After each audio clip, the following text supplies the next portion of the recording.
to the smartest people in the room. We are so glad you are here with us, and just by showing up, you are already demonstrating your very own smarts. Today, we are pleased to deliver a very timely dream team pairing of two people who represent the essence of this platform. Really smart, really accomplished, and really nice rock stars from the music tech and live sector of the business. More on that in a moment. Before we get started, let me take care of some business. First, to the audience, please feel free to introduce yourselves in the chat window. The reason we do these webinars is twofold. First, we want to showcase really smart people and the amazing work they do day to day in the music industry. But the second reason is a bit more nuanced. Many of you know that I am a music industry headhunter. I place music executives in roles throughout the industry. So by definition and function, I help people connect with companies. In this series, my goal is to help you make more connections, and I invite you to take full advantage of that opportunity. Specifically, I invite you to engage with the speakers and the other attendees in the chat of the Zoom. Please introduce yourselves, share your LinkedIn profile, say hello to your friends, and make some new ones. And ask questions of our speakers. We will try to address as many of those as possible during the interview. And also, please make sure your chat is set to address speakers and attendees. I want to thank our sponsors for without their support, we couldn't keep this free. Thank you to First Horizon Bank, Bufkin Baker, Four Roses Bourbon, the Tennessee Entertainment Commission, Lightning 100, Tennessee Brew Works, Moo TV, Jive Printing, Project Music, and Cushmaster's brand of CBD products. So let's get started. Today in one seat, I am pleased to welcome my friend Marisol Segal. Marisol is a LA native with more than 20 years experience in music and technology. She started her career at record labels, including Interscope Records and Capitol Records, and in artist management before moving to San Francisco in 2005. There she transitioned into music tech, starting work at IOTA, which was a digital distributor acquired by Sony Music, then on to Kite, which was an online and mobile video platform, and then Rdio, music streaming service acquired by Pandora. In 2016, she joined home audio company Sonos, working with music and brand partners that included IKEA, Pandora, Audible, and Audible. Marisol is now back in LA and currently serves as head of digital partnerships at live entertainment AEG Presents. Welcome, Marisol. So glad you're with us. Good to be here. And joining Marisol today is Stephen White. Stephen is Chief Executive Officer at StageIt, the leading online live streaming platform and community where he leads strategy, execution, and delivery. Joining the company in May of 2020, 2 months into the pandemic, Stephen and his team grew StageIt's user community by over 75%, hosted over 6,200 artist shows, and paid them out over $7.25 million. Prior to joining StageIt, Stephen was chief executive and chairman of the board of Dubset Media Holdings, a rights management and distribution company. And prior to Dubset, he served as CEO and president at Gracenote from 2012 to 2014 as part of a 14-year tenure, which he held numerous roles across the company. Early in his career, he also held executive roles at Echo.com, one of the first companies to combine group content streaming and community features, worked in media consultancy roles at CKS Group, and also as a reporter. Stephen has spoken at South by Southwest, Music Biz, Digital Entertainment World, and Madame, among many other conferences, and has been quoted in Bloomberg, Variety, The Wall Street Journal, and more. He's a graduate of the University of Wisconsin-Madison and resides in San Francisco. Please welcome these two rock stars to the smartest people in the room. Take it away, Marisol. Hi, everyone. I'm seeing some familiar faces in the chat, which is nice. Well, in words, not faces, but we'll get there soon. I'm super excited. Thanks, Tom, for that great introduction. I'm excited to do this. Stephen and I have known each other for a long time, just in the digital music space, from San Francisco, and so I'm excited to just have a fun chat, and we'll be keeping an eye on the questions in the chat as well. So fire away and ask away anything that comes to mind. So we know each other from San Francisco. I met you when you were at Gracenote, Yes. and I'd say that was the really early days of of music tech, and there's so much to talk about with that, because it was basically from the start to now of the fact that, you know, music tech is a thing and didn't even have a name. But you know, I think it'd be great for everyone to hear just what your, like, how you got started. I mean, you were in journalism, you've done music stuff, you're in tech, like, you know, how did you get started, and that took you to you know, to where that To kind of Grace Note. today. So I got my degree in Afro-American Studies with a focus on hip hop and house music at the University of Wisconsin. And that's a whole story unto itself. I was a journalist, and I was very actively pursuing a career in journalism. And through, you know, a couple things happen along the way that make me really question if I can be a journalist, primarily because I realize I don't want to tell other people's stories, that I want to be part of the story myself. And so I have this kind of, you know, career changing moment where I decide that I'm going to pursue something that I really love, which is music. And the challenge, I think anybody that's studied music that's not actually a musician, which I'm, you know, I'm an amateur singer and I have a band and all that kind of stuff, but I'm not a professional musician. I think anybody who's in that kind of position thinks really hard about how you're going to possibly have a career, what you're going to do, and how you're going to feed yourself and your family, because there aren't a lot of, you know, avenues. And so I pursued a career in tech first. I came to San Francisco right at the beginning of the internet, you know, birth, before, you know, pre Netscape, pre, you know, Internet Explorer. This is 1992, 93. And I started with my college roommate a nonprofit called Lift Magazine. And Lift Magazine was all about putting arts back into inner city schools. And we did that by bringing artists into these in school and after school programs and having them work with kids. And then at the end of the program, we would publish the work of the artists next to the work of the kids. So we would give kids the ability to learn from these great artists, and we'd give the artists exposure. And through that, we fell into technology. We originally were going to do it as a print magazine, and we decided, for a lot of reasons, mostly because we couldn't fund the print magazine, to put it online. And so we launched that in 1993. It was the second online magazine ever launched. We launched 2 weeks after Salon. And that kind of launched this whole, you know, beginning of my career in technology. And, you know, I did a lot of work with Apple and Steve Jobs, and that whole team helped build apple.com and the first Apple online store, and do a bunch of stuff in the kind of early e-commerce space. But then I had this moment where I wanted to put music and tech together. And I think that's, you know, much like you, Marisol, you know, that's kind of the thing that's really, for me, is the spark of that gets me up every day, is this ability to work in music, but also work in technology. And Grace Note fell out of Echo Networks. Echo Networks was this early streaming music service, and it was really way before its time, which is a theme we'll talk about a lot today. And we had put together this kind of idea that music was social, and so it was a group listening experience. There was a gamification component to it. And then as the web, you know, kind of world crashed, as the internet world crashed in 2000, all our funding dried up. And we were using Grace Note to rip CDs to create our library. And so Grace Note was one of our biggest vendors. And they called me and said, hey, we've just been ordered by the Ninth Circuit Court to build a filtering system to filter all of the copyrighted content out of Napster, and asked me to come in and build that system. And so that was my first gig with Grace Note as a contractor, was working with Ty Roberts and David Hyman and all the founders at Grace Note, to build this system, which was the very early stages of content filtering.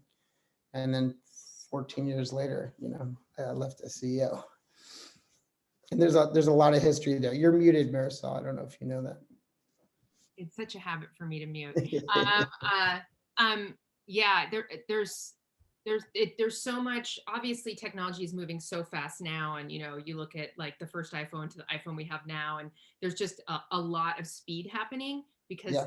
connectivity is better and all the things that you need. But that time where you started at Grace Note in sort of early 2000s to probably around 2010, 2012, let's say, was like, foundational to where we are today with what we call music tech. And there was so much, happening at that time. I mean, when you think about stepping into Grace Note, Napster's, it's doing its thing. When you think about all the product innovation that happened, and particularly your time at Grace Note, like, what are those moments where you were, just really wowed at, that there's so much innovation. They moved from CD-DB and like CD foundational stuff to really being a very important player in the early stages of digital music.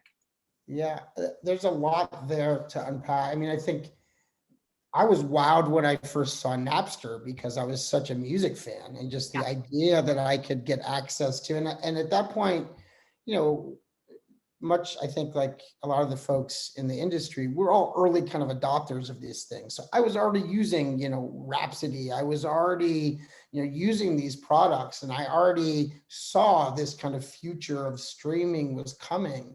But the idea then, back then, remember the advertisements are rip, mix, burn, right? You just rip your CDs, create the new thing, and then burn the new CD, right? So we were still trading in shiny discs back then. Yeah. It was a huge part of Grace Note's business.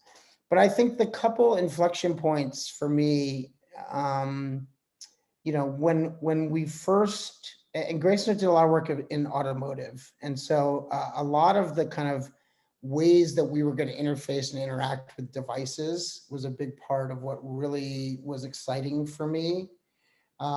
Yes, the computer is a fabulous thing, but the idea that you were going to have a computer in your pocket was a very foreign concept at that point. So some of the early voice activated stuff, some of the early days of voice control, I think that stuff was absolutely incredible. But I think the real kind of moment where things where I saw that there was a future here that was going to be really about much, much broader access was when the labels finally got to the point where they were willing to embrace digital. And that was a very slow, painful process to get to, because of all the fear that came out of peer-to-peer and the fear of what was going to happen to their industry, and this kind of immediate knee-jerk reaction of crush it, kill it, make it go away. Um, that's and suing grandmothers and all that kind of stuff that happened at that time. But once we saw the industry start to realize that this was the way forward and to start embracing it, that's when things really started to change. But you're right that there was kind of like 4 or 5 years there. You were part of IOTA was a big part of those early days of like, okay, distribution's going to change, marketing's going to change, Yeah. artist relations is going to, it's all of it has to be rethought, rebuilt, redone. And I think it was a really transformational few years there for sure. Yeah. I mean, I moved to San Francisco in 2005 and Yep. grew up in LA, and I was working at what I'll call like the traditional music industry because I always wanted to be in music. And you started Electro, right? And I was at Capitol, Interscope. I was at Interscope at Interscope. like really important times, breaking they were breaking Nine Inch Nails, they were breaking Marilyn Manson, they were breaking No Doubt. Like this was like a big time, kind of the last years of the big time, kind of like that wave of the record industry before digital sort of started to take over. And then I was an artist manager for about 6 years before I moved to San Francisco. And Yep. I, at the time, was so burned out. And I was like, I'm going to go. Maybe I'll get it. I really like design. Maybe I can work at like a company that does like, restoration hardware is based there. And I was thinking about all these companies in San Francisco because I always loved it. And because of the .com crash, all the rents had gone down, the cost of living had gone down, and it was like the window opened. And then I got there. I connected with a couple people I knew from that I'd met when I was living in LA, and they both knew the IOTA team. They introduced me to IOTA, and it was like my head was like exploding, and I was like so excited because nobody really had, they weren't really aware of what was happening in San Francisco at the time with digital music and how things were starting to brew. And it was as you say, this like really, it was a very transformational time because everybody was thinking about what is ultimately now how things are sort of the foundation that we've now built a new industry on. And so it's been it's pretty exciting to be part of that. I mean, I think about like podcasting. That was the first wave of podcasting and what podcasting is today. And 2007, 2008 was the really first wave of live streaming from a device with Justin TV and Kite, which I worked at. And we just didn't have the internet connection, right? And I mean, For there those was of you that don't know, Justin TV turns into Twitch, so like it's very very early. and It becomes very important. yeah, And you know, looking at like early digital music players, like the actual physical players, like besides the iPod, I mean, Microsoft had the Zune player, which was actually a really great device, but that didn't make it. And early streamers, you know, Rhapsody, we talk about with fondness. They were the first one in the game, and iMeme is one that, you know, was really trying to do something, but it was just at that time, to your point, where it was really hard with the labels and trying to get them over the hump on understanding the businesses and the models and the economics when it was so early. But all of those things have really, I feel like, have led to where we are now. I mean, I'm curious, you know, we think about all those sort of hits and misses. I mean, is there any funny stories or anything you think about where you were just like, that is a crazy idea, or wow, that should have been something? I mean, when the iPod craze first started happening, because Grace Note was powering, the ripping and conversion of content to digital, everybody that wanted a player, wanted a device of some sort, also wanted their own software. And so we had any number of, companies coming to us. But I think I remember Mattel coming to us with, we're going to create the Barbie pod, which was just like, people like, yes, you can slap Barbie on it and make it a Barbie device, but is that really on brand for Barbie, and they had versions of Barbie with headphones in, and they had, and that kind of, it just got silly at a certain point. But yeah, there's any number of crazy things. I think the ones that were the most crazy for me, just because of this background of kind of, coming in and working with the labels during this time of kind of hysteria about P2P. And this is, I think, a really interesting thing for us to talk about as we talk about the evolution of these services, is the idea that people would start these things unlicensed. And, people would come to us with, not only a business idea, but hey, we've got, X 100,000, 1 million, 5 million, 10 million, songs already on this service. You'd be like, okay, guys, like, do you have a license? Have you even thought about what this is going to take?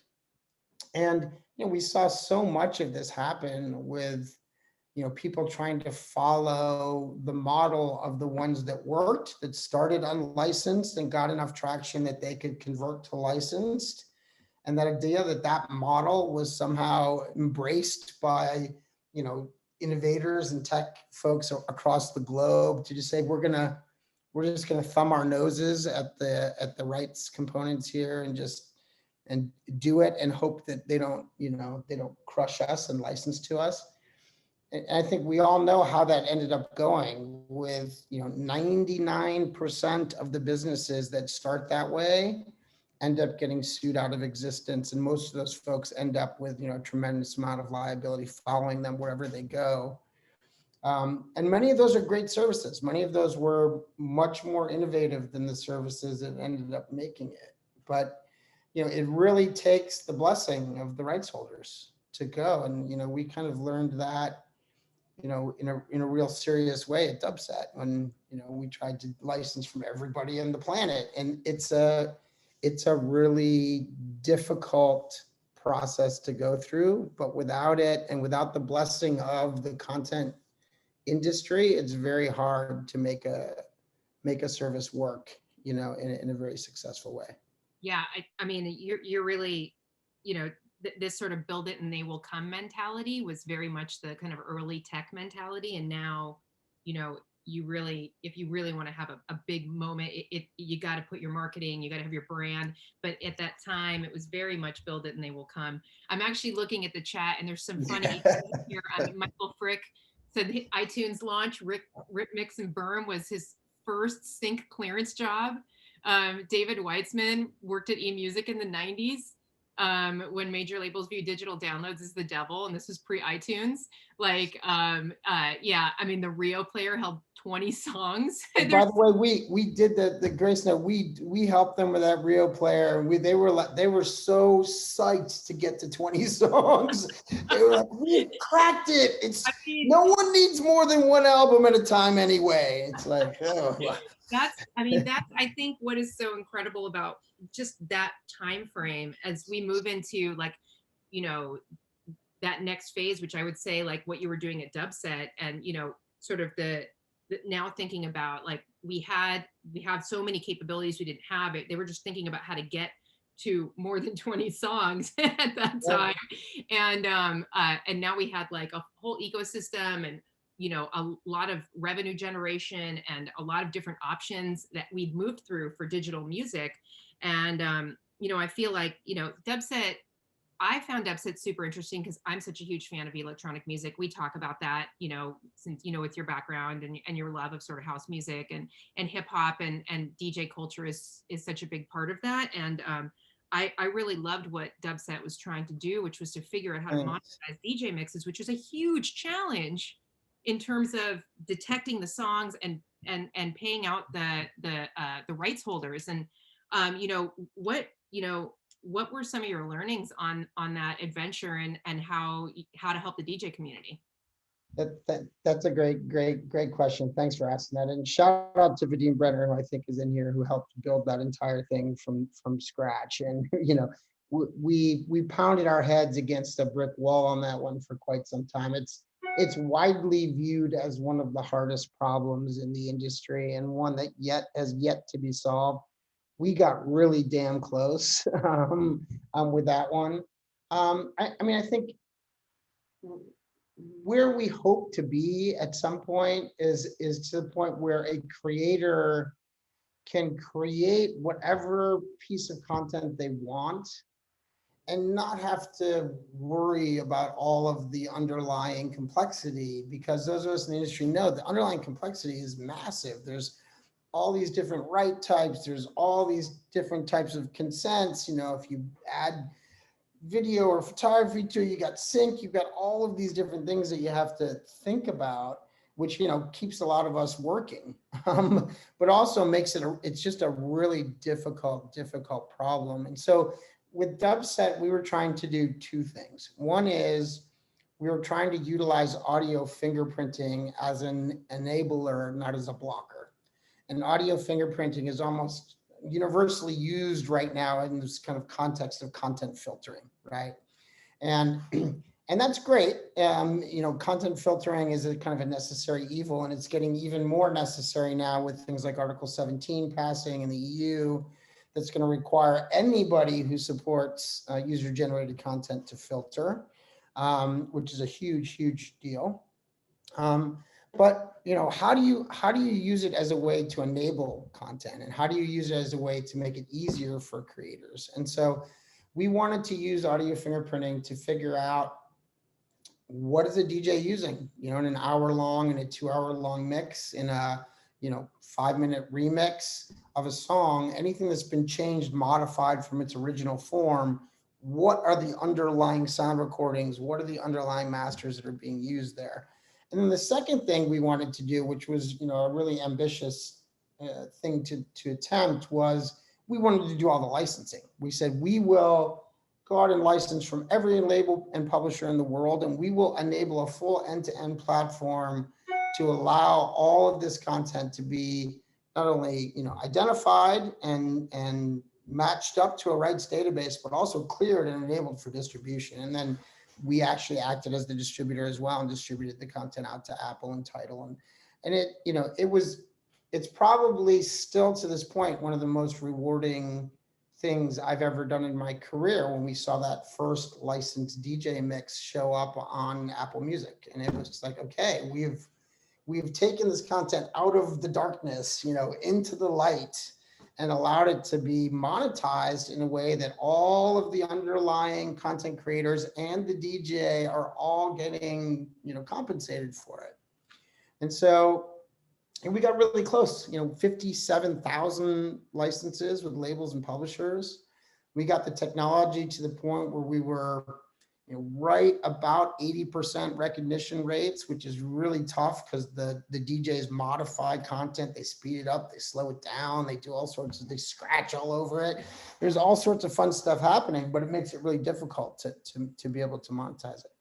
And ultimately, Universal Music decided they wouldn't license. And once that happened, it's the largest catalog of music in the world. And it was pretty clear at that point, if Universal wasn't going to allow us to actually, license, that we would never be able to enable that full stack end to end. And, Universal had their good reasons. They wanted to control how their content catalog was distributed. And so, it's hard to tell them that they shouldn't do that. But at the end of the day, it really put a hamper in the overall business model. It's so interesting too, because ultimately what you were trying to build was to unlock more revenue for rights holders by monetizing something that is not yet monetized and is very active all over the internet. And there's actually a question here from Glenn in the chat saying, as far as convincing rights holders, once you've convinced one to participate, is it then easier to convince the others? And you have already answered that question. Yeah, you would think so. And it does help to be able to walk in and say, hey, I've already got a license from Sony. I've already got a license from Warner. I've already got a license from Merlin. There's 50,000 other folks here that have already said yes. But it doesn't ultimately mean you're going to get everybody. They've each got their own, business views and business objectives, and it's not a given that you're going to get any of them. And that's, I think, for me, a really important learning about this business is it's a relationship business. And it's a relatively small business. There's not a lot of people that work in music. Especially on the content side. The label world is a very kind of insular and small world, and you've got to have the right relationships. You've got to have the right people. And if you don't, you need people working with you, like Dick Wingate's who's here, and Vicky Nauman, who's here. And there's a lot of folks here that help with this kind of licensing to help you, because otherwise you're ultimately, like I said, banging your head against a brick wall. It can get really, really frustrating because it just takes a lot of time. And often the answer is just no, without a lot of background as to why.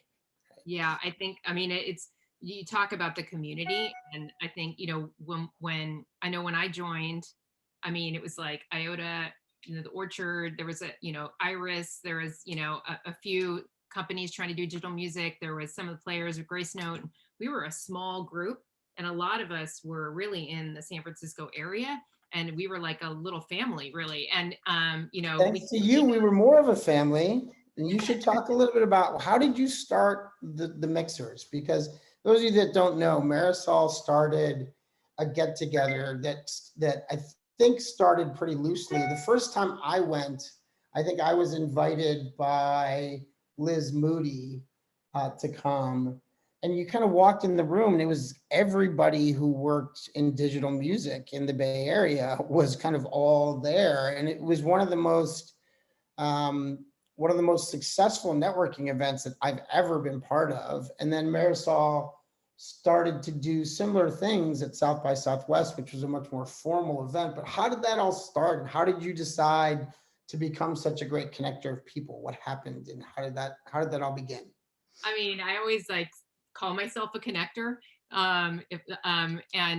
You know, the interesting thing, I think, I mean, I really think the mixers really just came out of the culture of IOTA, because, you know, as a company, like being there, you know, we were all, the whole company was the connector in many ways at that time. You know, we were the company, people wanted to come hang out at the office, they wanted to hang out at the meet 'em booth. They like, we were the ones that, you know, sort of had the kind of cool gatherings, and everyone would come and hang out. And I sort of spun that off as the community started to grow, and San Francisco was such a hub, and it happened very organically, which, you know, sometimes you just can't plan things.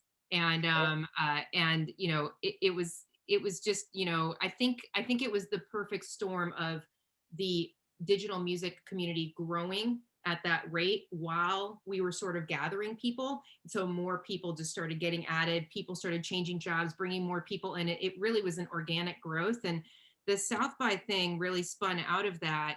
And that started, actually, the very first South by mixer I did was while working at IOTA. We did a South by mixer really because we were like, we should get all of our partners together.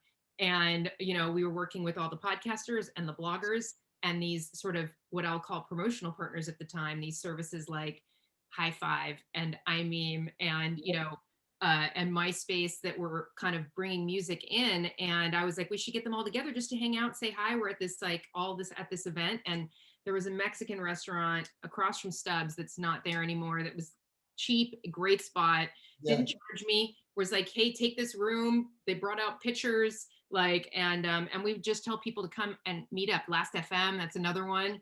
And that sort of started to get a little bit bigger and warranted, oh, maybe we should actually find a place for this. And then it got bigger. And then all of a sudden we were like, we can't just leave this open anymore, because one year it was like they got published in all these South by event listings, and there There's was a line around the block. You could and I was like, okay, we have to invite only on this. And it really, you know, it's been really fun. I mean, I did that for 10 years and actually had it scheduled last year when South by got canceled at the last minute. And I was like, is it time?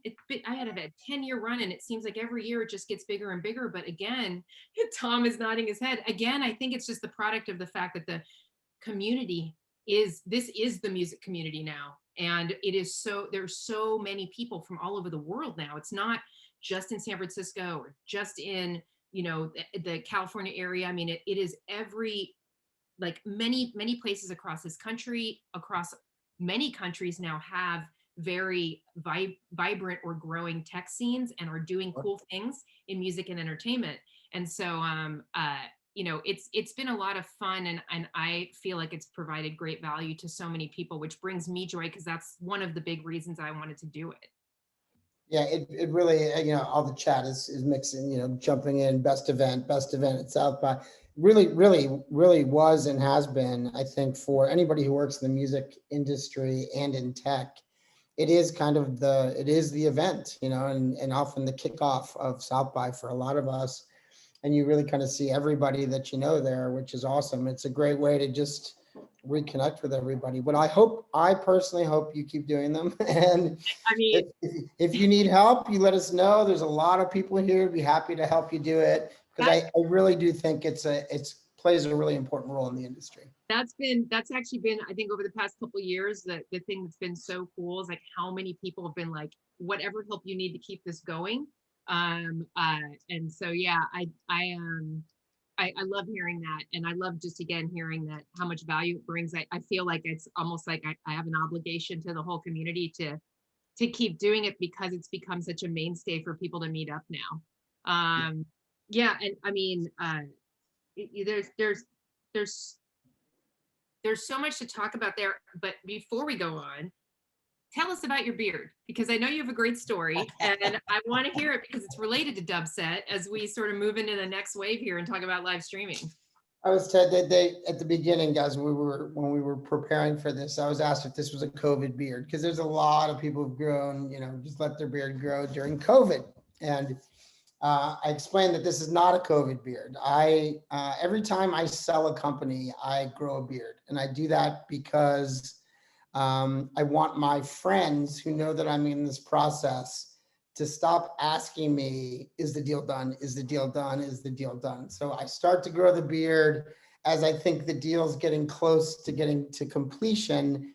And then when I shave it off, that means it's really done, right? And so the Dubset deal with Pex, and Pex acquired Dubset in February of 2020, right before, lockdown happened. And the deal with Pex was a really complex one because Dubset had a fairly complex history. We took a company and had pivoted it to a B2B company. So there was a kind of long set of investors and a whole history behind it that we had to kind of clean up and deal with as we sold the company. So it took from July of 2019 to February of 2020 to get that deal done. I think I started growing the beard in kind of the fall of 2019. And by February, it had gotten long enough that I was like, I kind of like this. So when we closed the Dubset deal, I did not shave the beard. And that does not mean that I'm in the middle of selling another company right this second, but it's something that I think has always been a kind of a cool way for me to just keep everyone at bay, because I can't stand being asked the same question 1,000 times. Well, now everyone on here knows when they see the beard, and they also know that you've sort of broken off a little bit and keeping it. But Yep.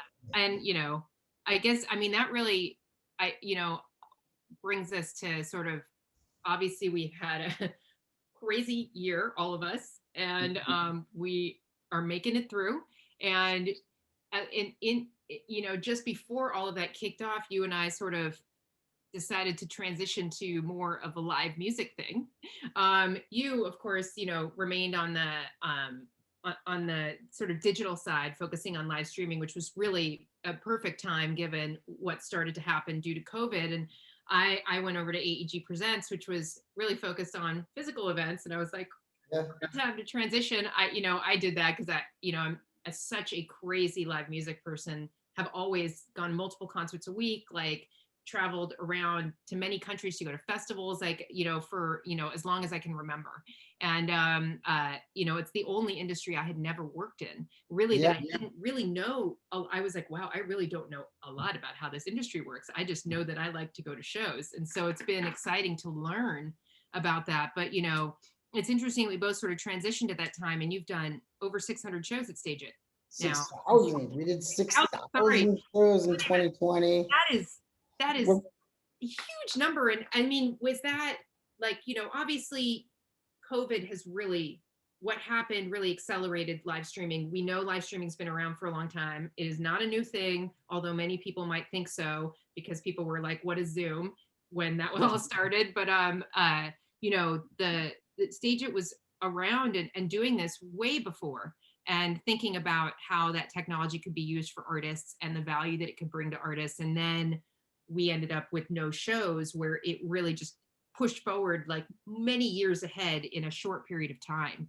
It's been a real kind of pour gasoline on the business model moment.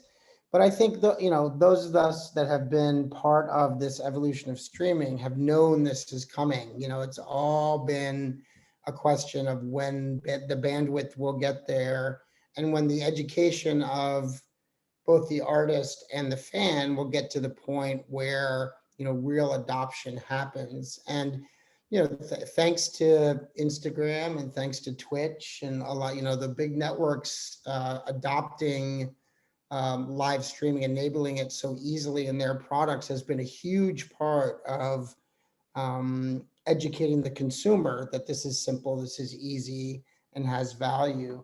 I like to talk about, live streaming of music as kind of the analogy there for me is, televised sports.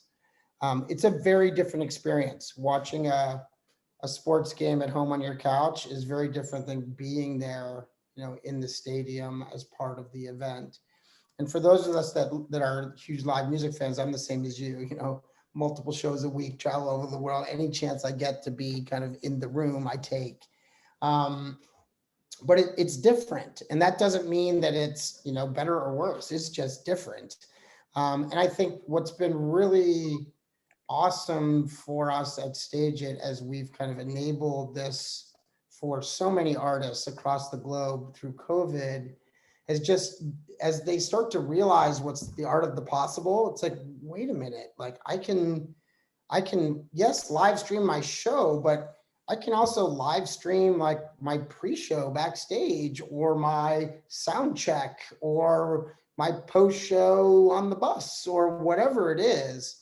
And the idea that you can monetize those moments and that you can really connect with your fans in ways that give them really unique access through technology is just I think a real game changer for the industry and for fans. I mean, the idea that I as a fan now can have and you can't do that in the real world. You can't, hey, everybody in the crowd, meet me on the tour bus. It just doesn't work, right?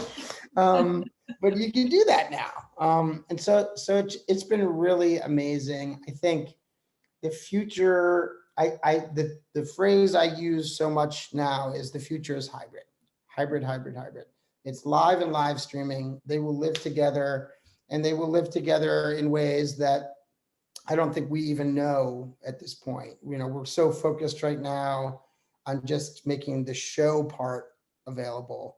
But like I said, I think it's all the things around creators and fandom and just having access to the artists that you love in ways that they want to provide you, access to them. So it's been really great. And I think, as the world starts to reopen, we've seen, we thought there was this huge explosion, around COVID because everyone had no choice, right? And because you had no choice, it was kind of the only place you could go. What we're seeing now as the world's starting to reopen is there's even more demand because everyone's starting to try to figure out this hybrid approach. And that's every bar, every club, every choir, every dance troupe. And it's just, if you think about the number of performers and performances happening on a global basis that want the ability to provide this kind of access for folks who can't be in the room, it's astounding just when you think about the number of potential performances that there are.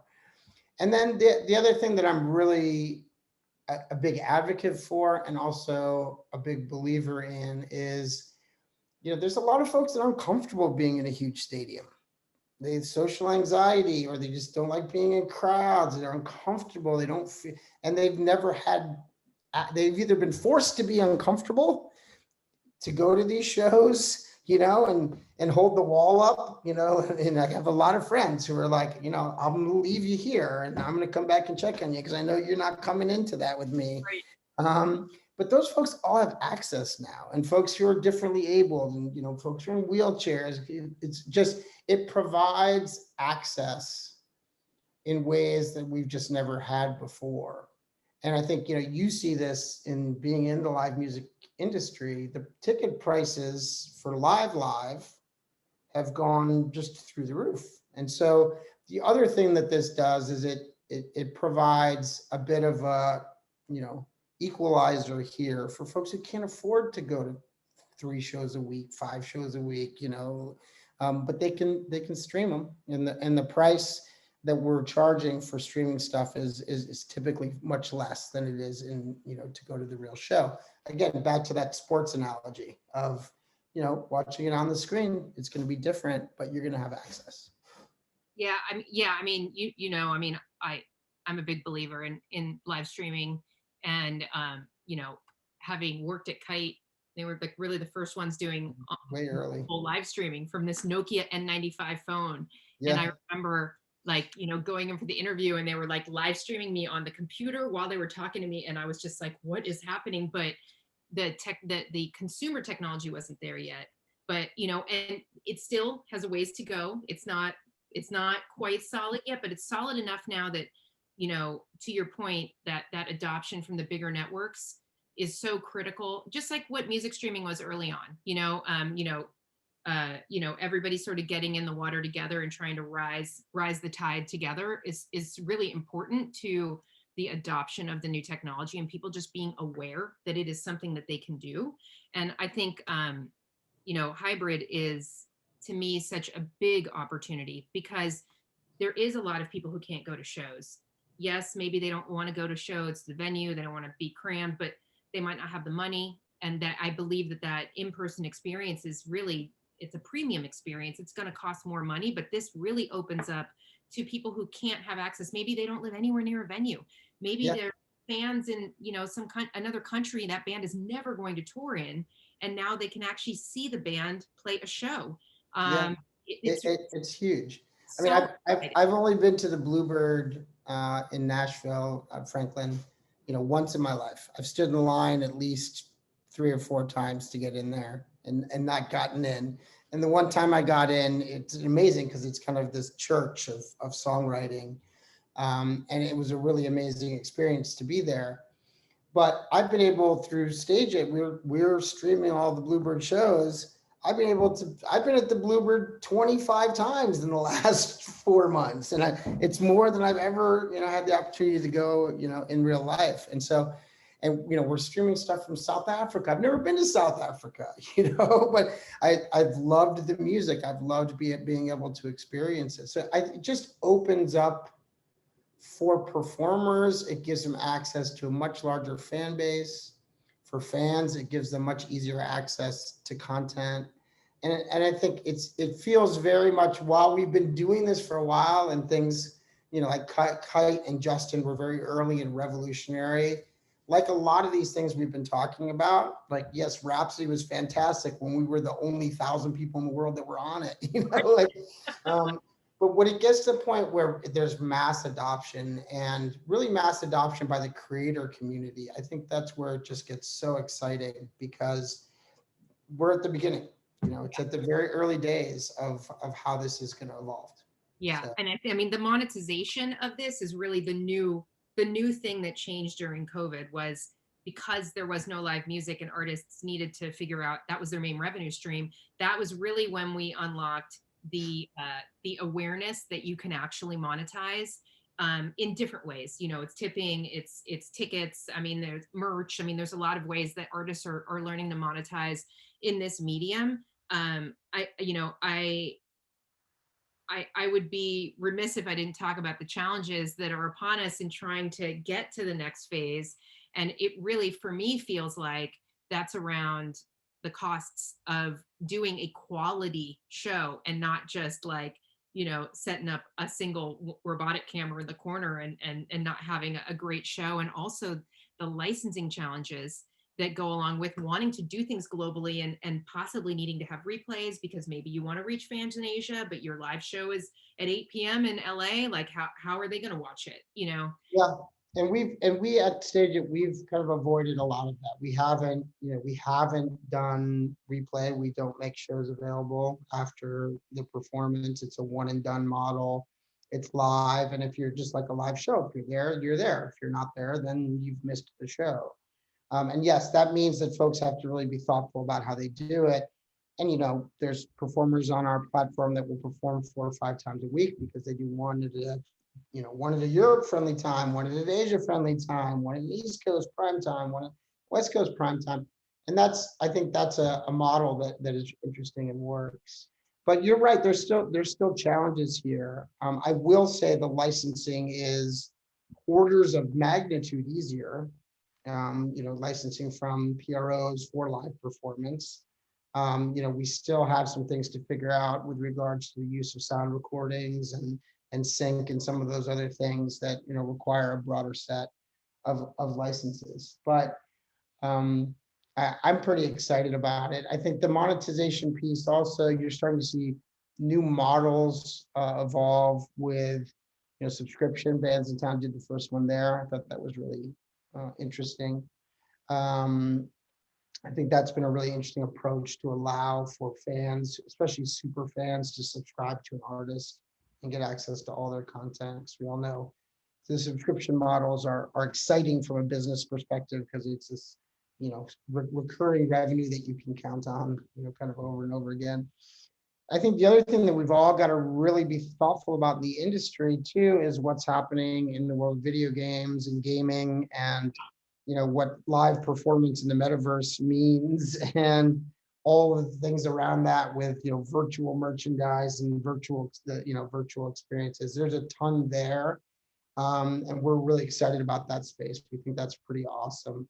Yeah. And some of the mixtures of those things, like Waves doing some really cool stuff around that. So I think I think there's a lot in terms of ways to monetize that we're just starting to touch. Yeah, I mean, in general, I think, what this has really done, and the acceleration, and the all the technologies that are emerging right now in terms of what live music means to being online and virtual, is really sort of democratizing the ability to do live events and to sell tickets, because that was always kind of a bit of a walled garden for artists, and very focused on an in-person experience.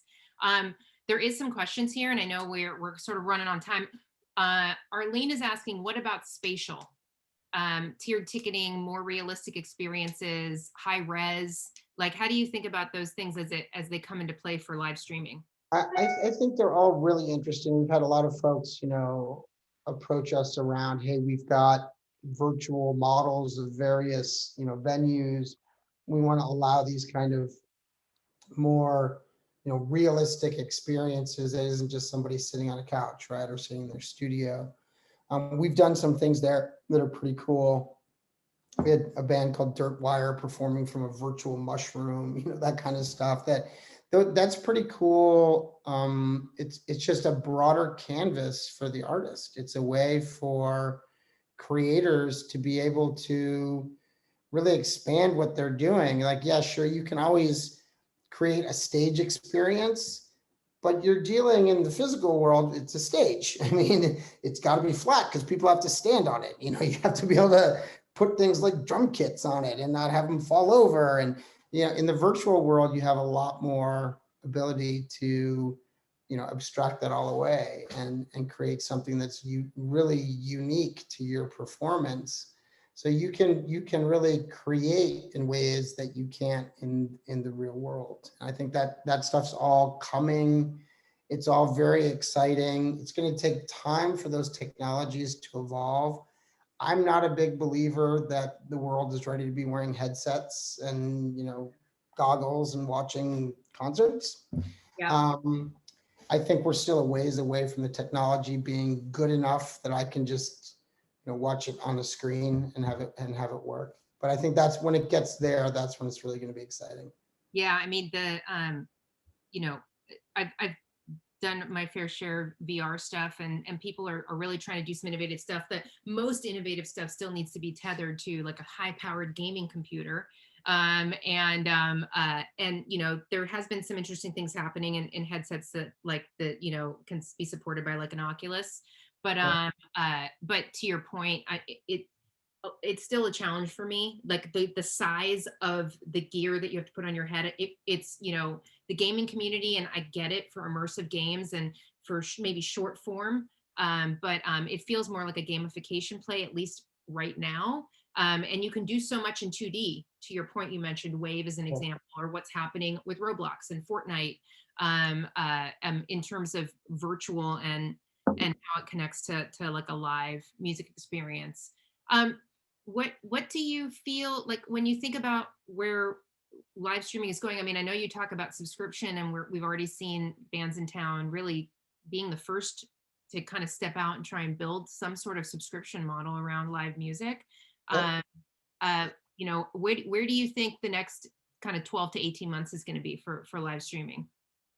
I mean, the big focus for us the next 12 to 18 months is really about, as venues and the world is reopening this hybrid approach, is really about really enabling that broadly at scale, so that any event, any bar, club location can have a live stream coexist with their live event in a way that is cost effective, that creates a high quality experience, isn't just some little camera in the back of the room. It's really got to feel, and again, back to televised sports. I mean, I think, in many ways, some people enjoy televised sports better because there's all of the camera work that's happening and the ability to really follow the game. obviously music is a very different thing from that perspective. But if you think about the audio quality has to be superior, right? And that's always a challenge when you're putting something through a digital pipe. That the visual content has to be superior. I mean, you need HD quality, content. You need to be able to have multi-camera shoots and drones and things, and be able to do that, with in a relatively cost-effective manner. And so we're still a little bit of ways from that. We're getting there. We can create very, very high quality content.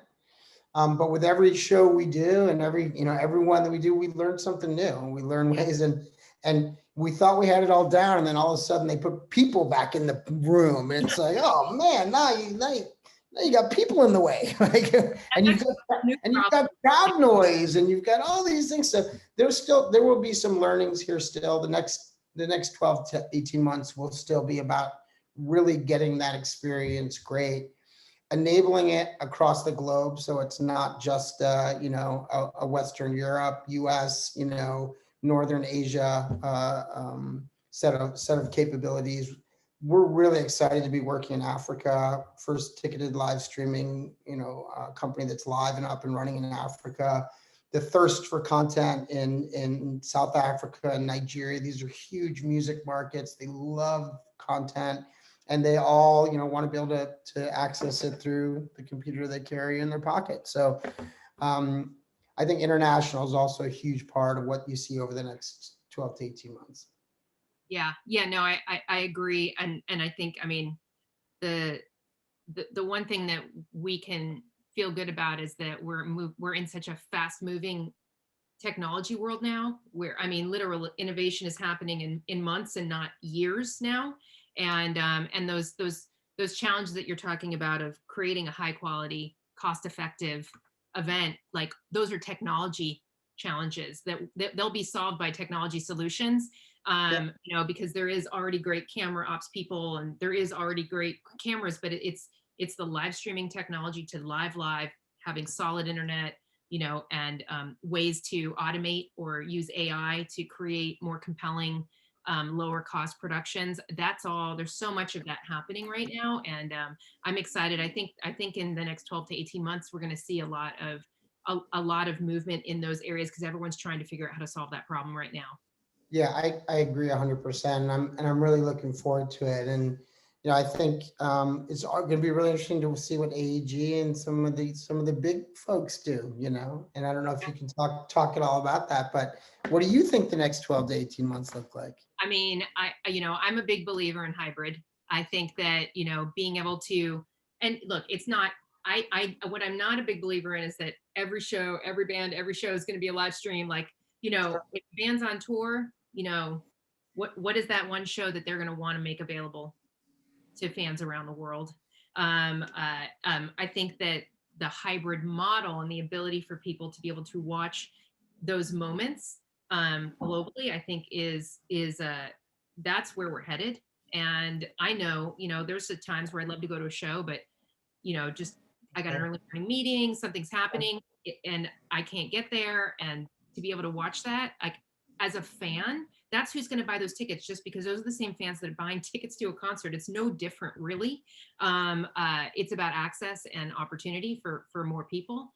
And I think, it's, I don't know what that looks like for the large promoters yet. Speaking for AEG, Live Nation's, did kind of, back with beeps, and they're gonna start testing the waters. And I think Yep. that the next 12 to 18 months will be a test, and we'll be working with these great companies like, there's Stage It, Mandolin, Moment House is out in the world, No Cap, Fly Machine just launched. There's some players that are out there, and they're really trying to build this industry, and they're all kind of trying to do it in their own way.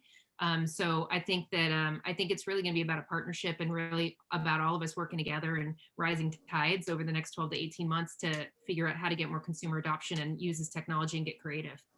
Here, here. So I know we are at time, and gosh, there's so many things happening in the chat that I'm going to want to read after, because everyone just has so many opinions about live streaming, yes, I agree, it won't replace live music. It's not about a replacement. It's about a complement. Yeah. It's about more people being able to watch these shows and using this technology. And so, yeah, it's fun to just see so much activity and not talk about NFTs. We did not talk about NFTs, so that was good. I mentioned it at the end because you have to. But Tom, I guess I'll throw back to you. We're sort of at time here. Well, we are, and honestly, I can't believe an hour's gone by. I could listen to at least another hour of this because it's timely and it's entertaining. So I really thank you both for sharing your perspectives. You both are incredibly accomplished. And as I said at the outset, smart, accomplished, and nice as hell. So thank you so much. And Marisol, I'll echo what was being bantered about in the chat. Your mixers are absolutely the highlight of every South by. I always plan to arrive that day, regardless of what the rest of the calendar looks like. I really appreciate the timeliness of this discussion as well. We're all now starting to move around a little bit. I've spent an insane amount of money on concert tickets going through the end of the year now. In fact, I'm hiding them from my wife. I've got to get the American Express statement before it hits our mailbox. Otherwise, I'm getting divorced. Honey, what are all these plane tickets you've booked? Yeah.